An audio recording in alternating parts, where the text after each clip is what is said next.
understand. Your love is no one in a million. It goes on and on and on. God, I still get nervous doing this. Hey good people, welcome back to my channel. Go ahead and hit the subscribe button and the bell notification so you're notified when I post. And go ahead and hit the like button. Help the algorithm out a little bit. Unless, of course, if you don't like nice things. But I promise you're gonna like this one. Welcome back to part 2. I know it's been a minute since I posted the last one. I didn't mean to do that, but life has been lifing lately. And for those that don't know, I did get into a car accident where I hit a deer. So I've been dealing with all of that stuff, you know, trying to find a new car, trying to get paid out for the injuries and stuff like that. It's just a whole bunch of stuff. But like I said, I was going to get a part 2 because I'm excited to start a new type of content on my channel, but still very much in line with what I'm doing. So I hope you enjoy. Thank you. Like I was saying, be kind to yourself. Not only verbally, but mentally. Because I know me, I talk to myself out loud quite often. And it's very beneficial to tell yourself, oh, you're smart, you're beautiful, you can do this, you'll make it. You know, just speaking life into myself. But also, it is crucial that mentally, when you're not having external conversations with yourself, your internal conversations are just as well, are just as good. Because if you are saying on the outside, I am enough, I'm worthy of love, and on the inside, you're like, oh, I'm ugly, I'm this, no one will ever like me. That's kind of like contradicting yourself, because yes, there's life and death in the power of the tongue, but not just your physical tongue. I had to realize this, or have this revelation, that your mental tongue is just as strong, if not more powerful, than your physical tongue. Because yes, you can speak life into people, but you can also think life into yourself. And all the time, you create your reality. So what you think and what you say shapes how you feel and how you act.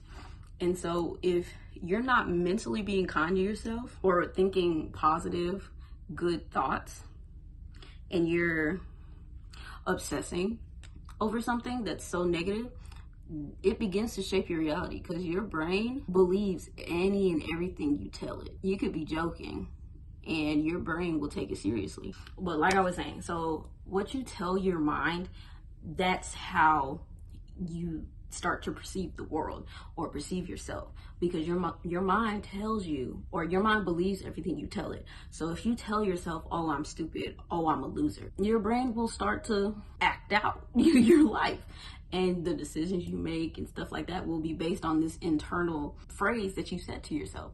So if you tell yourself, oh, I'm a boss, oh, I'm gonna do this, I'm gonna do that, your mind will start to develop habits and find ways for you to do it. That's why it's so important, and I'm not sure if you've heard a lot of people saying this, but it's so important to have good, or at least decent, mental health. Because I myself have experienced this where, like, for example, when I thought someone was cheating, because I was so obsessed and I had the fear of abandonment, I was like, oh my God, I hope he's not cheating. Oh my God, I hope he's not cheating.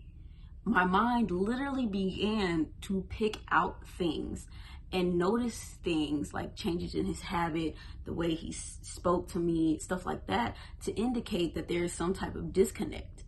And I believed that he was cheating. And to this day, I'm trying to break myself from that habit, because I don't want to continue to live in that loop of obsessing over something like that. And because it's not healthy. Like, we'll get into like detachment and stuff like that, and healthy detachment and stuff like that. But what you tell yourself shapes what you see and how you perceive the world. So you have to be careful with how you think. And no, it's not an easy process to break, because I'm still in the process of it, because I do have negative thoughts pop up every now and then, but I know how to be like, okay, let's explore that. Why do I feel this? Why do I think this way? How does it make me feel? Stuff like that. I break those negative thoughts down, because also not everything you think is true. Like, your mind is literally going based off of your life experience, what you see on a day-to-day. Like, your subconscious is constantly going. So when a negative thought pops up, it's not because it's true, it's because it's just an observation. That's all it is. Your thoughts are your observations of life, of your life. So do not take everything as true, fact, and certain. And the next step would be build your strengths. Because when you see, it's like building muscle, going back to the gym reference. When you start to see gains, you're like, ooh, I like this. Let's keep it going. And so building your strengths is essentially the same thing. You're going to build on to making your bed every morning. You're going to build on to that discipline that you have. And so when you see it, it's like, I like that. Let me get more of that. And baby, if you identify a strength, like one strength for me, I would say is I like to communicate with people. If I let you know how I'm feeling. Like, I wear my emotions on my sleeve. Like, my facial expressions say it all. Okay, so I'd rather my mouth and my thoughts tell you than my facial expressions and me avoiding you. If I have an issue, now it has taken time to develop, because sometimes I would come, if I have an issue with somebody and I'm like, yo, da da da da da, take it or leave it. But now my way of communicating is to have a sit down, and I'm not accusing you of anything.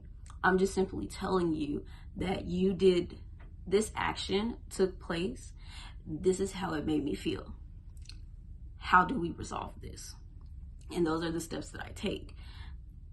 Because one, that's healthy communication. And two, it not only makes me better, make me feel better, because I, one, addressed the situation and I communicated, but two, it can help the other person.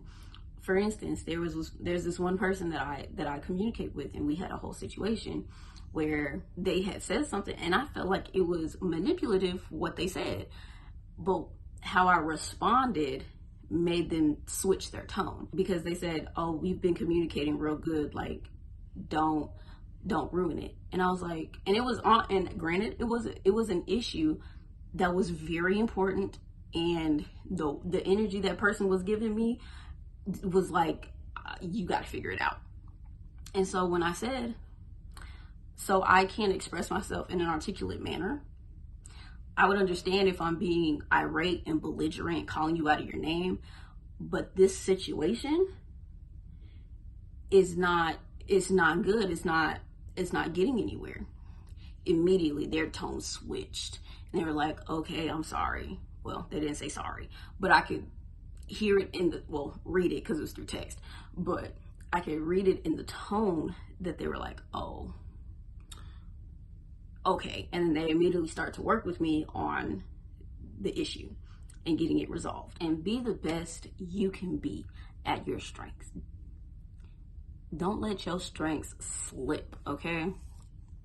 Because once your strengths start to slip, everything else starts to slip. If you have a healthy foundation of discipline, of making your bed every day, yeah, some days you may fail at making your bed, but you know that you're good at making your bed.